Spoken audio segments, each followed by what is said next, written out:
Assalamualaikum Sobat Tirai Goib. Salam jumpa di channel cerita horor. Di channel ini akan kami ajak kalian menelusuri dunia mistis yang tegang dan menyeramkan. Silahkan subscribe, like, komen, dan share serta tekan tombol loncengnya supaya kalian tidak ketinggalan cerita terbaru dari kami. Yang sudah subscribe semoga masuk surga. Pada malam yang pekat, hujan deras mengguyur jalanan tol menuju Pekalongan. Dua orang kru ambulans, Bayu dan Arman, mendapat tugas mengantarkan jenazah seorang pekerja pabrik yang tewas dalam kecelakaan kerja di Jakarta. Korban bernama Pak Sugeng, seorang pria paruh baya, meninggal akibat mesin pabrik yang mendadak rusak dan mencelakai tubuhnya. Bayu sebagai sopir berusaha fokus pada jalanan yang licin, sementara Arman, petugas medis, duduk di sebelahnya dengan perasaan yang tak nyaman. Man, kamu perhatiin nggak tadi? Waktu kita masukin jenazah ke ambulans, ada suara kayak orang bisik-bisik di belakang?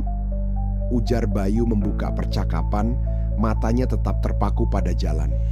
Arman menghela napas, berusaha menepis kekhawatirannya. Ah, itu cuman perasaanmu. Jangan mulai aneh-aneh Yu, jalanan udah serem begini. Namun, suasana semakin tegang ketika tiba-tiba suara dentuman keras terdengar dari bagian belakang ambulans. Bayu menghentikan kendaraan di tepi jalan. "Apa itu? Ban pecah?" tanyanya, menoleh ke arah Arman yang terlihat pucat. "Kita cek dulu," jawab Arman ragu. Keduanya turun dari ambulans, membawa senter untuk memeriksa. Ban terlihat baik-baik saja, tetapi mereka mendapati pintu belakang ambulans sedikit terbuka. "Kok bisa kebuka?" "Tadi aku yakin udah ngunci rapat," gumam Arman. Ketika mereka hendak menutup pintu kembali, Bayu menangkap sesuatu di sudut matanya. Sosok bayangan hitam berdiri di tengah jalan, jauh di belakang mereka. "Man, lihat itu!" bisiknya panik menunjuk ke arah bayangan tersebut. Arman memutar kepala, tapi bayangan itu lenyap begitu saja. "Udah, ayo masuk lagi, ini cuma mainan pikiran kita." Meski berusaha tenang, langkah Arman terasa berat saat kembali ke kursi depan. Ambulans melaju lagi. Kali ini suasana di dalam kendaraan semakin mencekam. Arman merasa ada sesuatu yang bergerak di belakang, di dekat peti jenazah. "Bayu, kamu dengar nggak?" bisiknya sambil menoleh ke kursi belakang. "Apalagi?" Bayu mendengus. Tapi sebelum Arman sempat menjawab, terdengar suara keras seperti seseorang menggedor-gedor dinding ambulans dari dalam. Bayu segera menghentikan kendaraan. "Oke, ini udah nggak normal. Kita periksa lagi," katanya.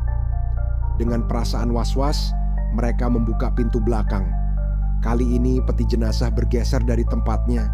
Lebih aneh lagi, ada jejak kaki basah di lantai ambulans, seperti seseorang baru saja berjalan dengan sepatu berlumpur. "Man, aku nggak tahan. Ada yang nggak beres," ujar Bayu, suaranya bergetar.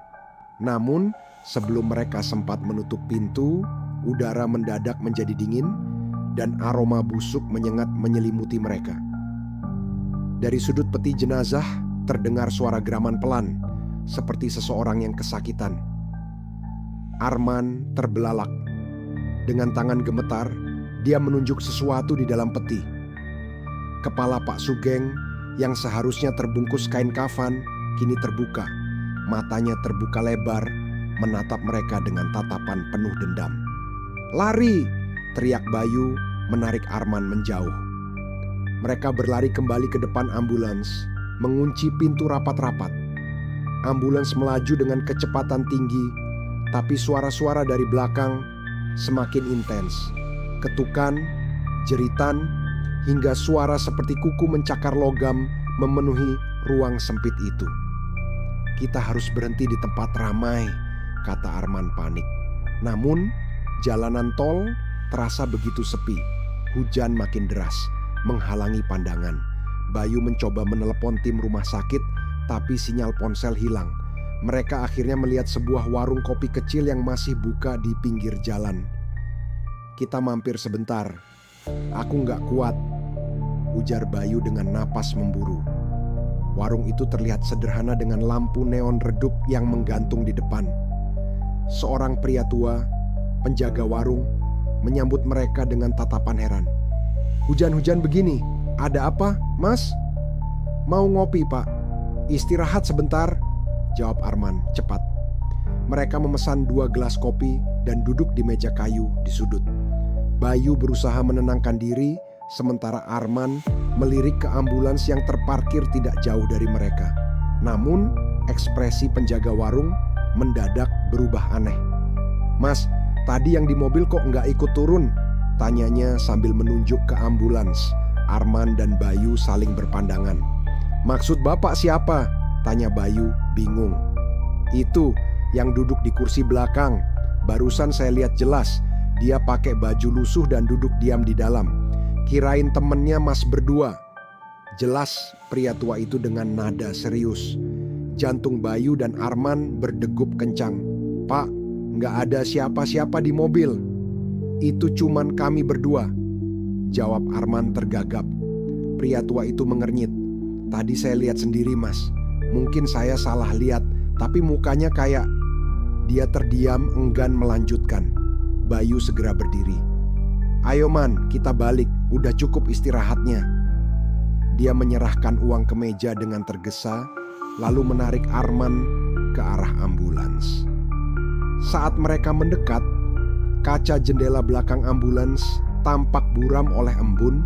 Saat mereka mendekat, kaca jendela belakang ambulans tampak buram oleh embun.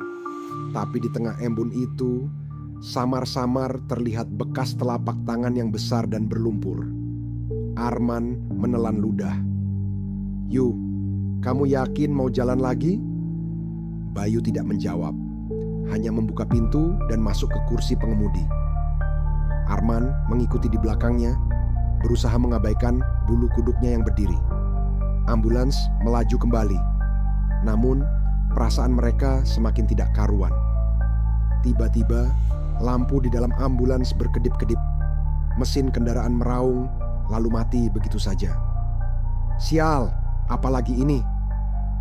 Bayu memukul setir frustrasi. Dari kaca spion, Bayu melihat sesuatu yang membuat darahnya membeku. Sosok hitam tinggi dengan wajah penuh luka muncul di belakang ambulans, menatap langsung ke arahnya. "Man, ada yang di belakang," ujarnya terbata-bata. Arman menoleh dan jeritan tertahan keluar dari mulutnya. Sosok itu bergerak mendekat, menyentuh kaca belakang ambulans. Tanpa berpikir panjang, Bayu mencoba menyalakan mesin lagi. Setelah beberapa percobaan, mesin akhirnya hidup dan mereka melaju dengan panik. Tapi rasa lega itu hanya sementara. Suara dari dalam kembali terdengar. Kali ini diikuti dengan suara tawa yang menggelegar, memenuhi seluruh kabin. Mereka berdua semakin ketakutan, hingga akhirnya melihat sebuah rest area kecil di depan. Bayu memutar setir, menghentikan ambulans dengan kasar di tempat parkir. Keduanya keluar tergesa-gesa, meninggalkan kendaraan itu. Di luar, suasana terasa lebih sunyi dari biasanya. Rest area itu tampak terbengkalai dengan lampu yang redup dan toko-toko tutup. Saat mereka mencoba mencari bantuan, terdengar suara langkah kaki di belakang mereka. "Kamu dengar itu?" tanya Arman. Suaranya hampir tak terdengar. Mereka berbalik dan sosok Pak Sugeng berdiri di depan ambulans dengan tubuh penuh luka dan darah yang mengucur deras. "Kenapa kalian bawa aku ke sini?" Suaranya terdengar parau, tapi penuh amarah.